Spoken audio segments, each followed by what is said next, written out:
هاي يا حلوين، عاملين ايه؟ وحشتوني جدا جدا. كالعادة مكملين رحلتنا مع بعض في الكورس الشامل عن الستايلينج.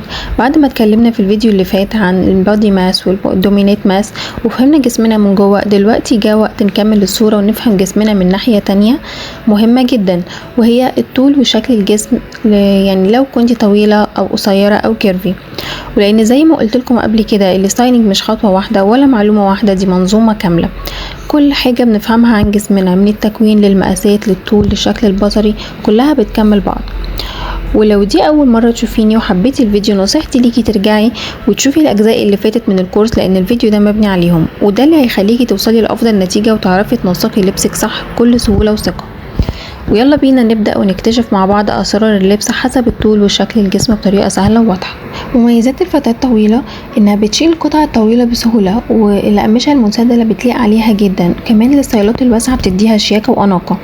والتحديات اللي ممكن تواجهها هي اللبس اللي ممكن يديها طول زيادة لو مش متوازن، أو إنها تلاقي صعوبة في اختيار طول البنطلونات المناسب ليها. فاختاري القطع اللي فيها تقسيم بالألوان أو قصات تكسر الطول، والقمر العريض أو الحزام يكون بيحدد الخصر عشان يخلق توازن. والجيبات الواسعة والجاكيتات القصيرة بيرسموا شكل مثالي ليها. وبنختار الأحذية المسطحة، والكعب بيكون مش ضروري أبدا. وكمان الاكسسوارات الكبيرة والبوت الطويل بيكونوا مناسبين جدا مع الجسم الطويل.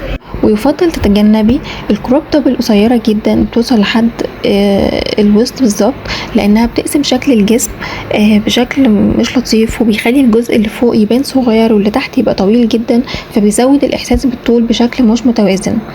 والفساتين الطويلة جدا بدون تحديد خصر، لانها بتدي احساس بالطول اكتر وبتخفي شكل الجسم.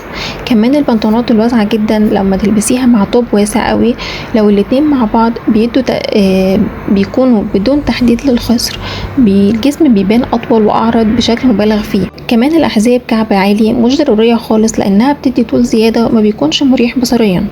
اما بالنسبه للفتاه القصيره، فمميزاتها انها بتقدر تدي ايحاء بالطول بسهوله بالقصات الصح، وشكلها بيكون لطيف في التنسيقات المتناسقه. والتحديات اللي ممكن تواجهها هي انه في بعض الملابس ممكن تبلعها، خاصه لو كان فيها طبعات كبيره او قصات طويله. وكمان الاحذيه الضخمه قوي بتخرب التوازن وبتخلي شكلها مش لطيف.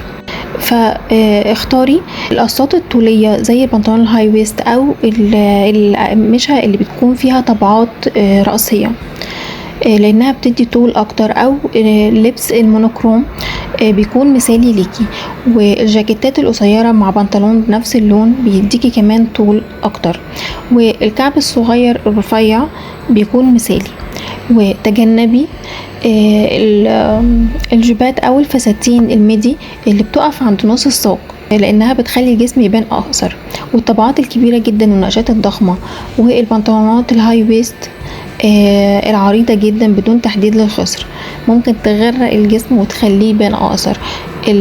كمان تجنبي الاحذية الضخمة او البوت الطويل اللي فوق الركبة، لانه مش بيكون مناسب ابدا مع الطول القصير، لانه بيقلل احساس بالطول وبيخلي الجسم يبان اقصر.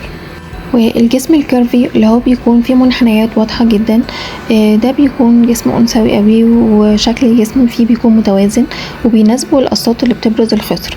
والتحديات اللي ممكن نواجهها هي ان في بعض الملابس بتبرز الكيرف بطريقة مش متناسقة، او الطبقات الكتيرة، او الأقمشة الخفيفة جدا لانها بتظهر التكتلات. فبنختار اللبس على اساس تحديد الخصر باي طريقة تعجبك، سواء قمر او حزام او جاكيت محدد. بنختار الأقمشة تكون مشدودة لكن مش شفافة، والالوان الموحدة لانها بتبرز الكيرف بنعومة. اختاري القصات المايلة لانها بتكون رائعة للكيرفي. والبلوزات المفتوحة من عند الرقبة لانها بتدي توازن اكتر. والجيبات الايلاين او الراب. وتجنبي الملابس الواسعة جدا زي ما قلنا قبل كده، لانها بتخفي شكل الخصر وبتخلي الجسم يبان اكبر وبدون ملامح واضحة. وكمان الأقمشة الناعمة جدا او اللامعة او الضيقة، لانها بتبرز التكتلات وبتوضح اي منحنيات زايدة بشكل زايد عن اللزوم.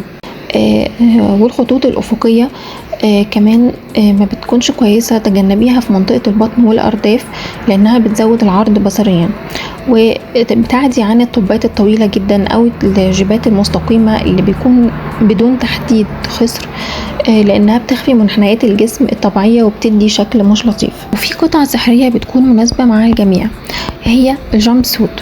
ليه الجامب سوت مناسب لأي جسم؟ لأن هو بيدي تناسق تلقائي للجسم، خاصة لو في تحديد للخصر، وكمان لو الرجل واسعة لأنها بتساعد إنها تدي توازن أكتر للكيرفي أو الطويلة أو القصيرة. طيب ازاي تختاريها صح؟ لو كنتي طويلة اختاري الجامب سوت تكون بنقشات أو ألوان متضادة، ولو قصيرة اختاري الجامب سوت بلون واحد ورجل مستقيمة أو شبه ضيقة. والكيرفي لازم يكون الخصر واضح سواء بحزام أو بقصة، واختاري الرجل تكون واسعة أو A لاين من تحت.